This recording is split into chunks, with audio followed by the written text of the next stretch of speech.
order to sign in, we have a different hook to use. There's kind of a long named hook, so let's write this out. It's use sign in with email and password. And we'll pass in again this authorization. This returns us not just a 3-tuple, but a 4-tuple. We get passed back a function, and we'll get passed back a user and a loading and an error. So what happens is the first time we get called, we have our sign in with email and password. So this is a function, a valid function.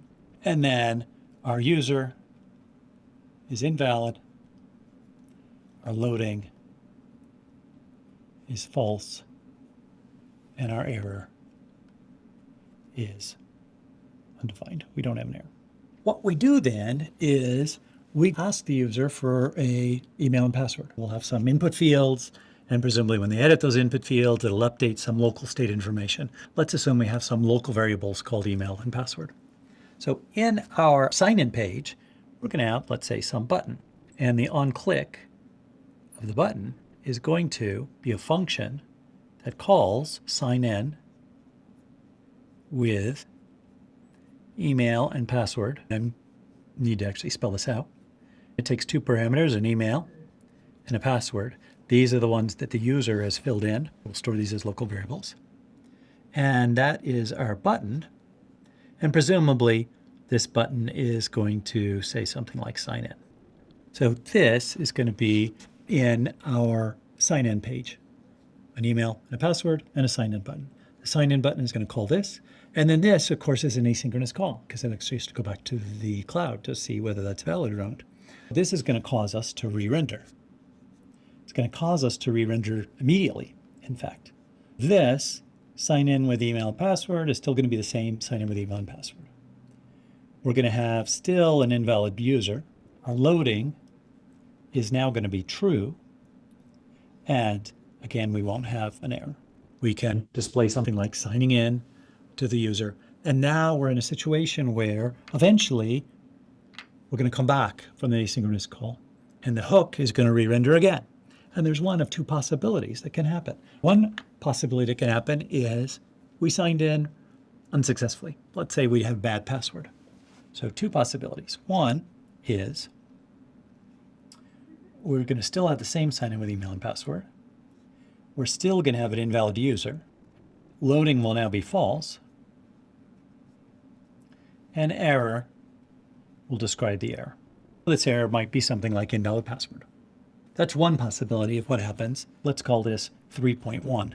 We've executed this once to get the function. We execute it a second time after the user actually called the sign-in function, and that causes us to give us a loading true. And then our third time, either it failed, or 3.2 is it succeeded.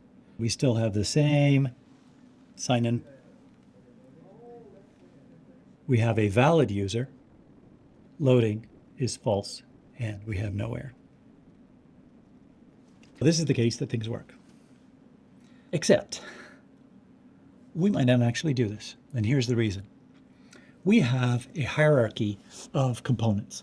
We have our app component, and within this, maybe we have our tasks, and within this, we also have our sign-in.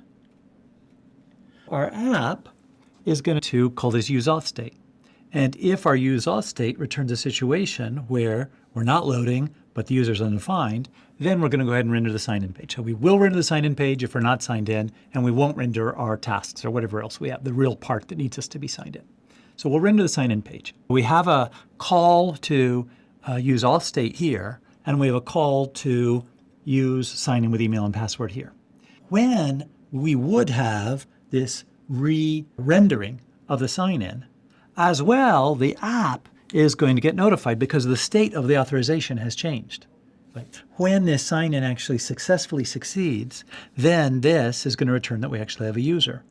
And so the app is going to re-render, And as it finds that there's really a user, it's not going to even bother re-rendering the sign-in. So the sign-in isn't going to get a chance to re-render because the app re-rendered. And now the app is going to look and say, oh, I have a valid user. I'm going to go ahead and render my actual tasks. But it's only because we have this use auth state higher up in our hierarchy of components that this isn't going to call a third time. But you can imagine, we're in our sign-in page. We have a valid user. Well, now what? We don't really want to be here anymore. If we have a valid user, there's no reason to be in the sign-in page. And so that's why we're checking in the app. And the app is only rendering the sign-in component if we don't have a valid user.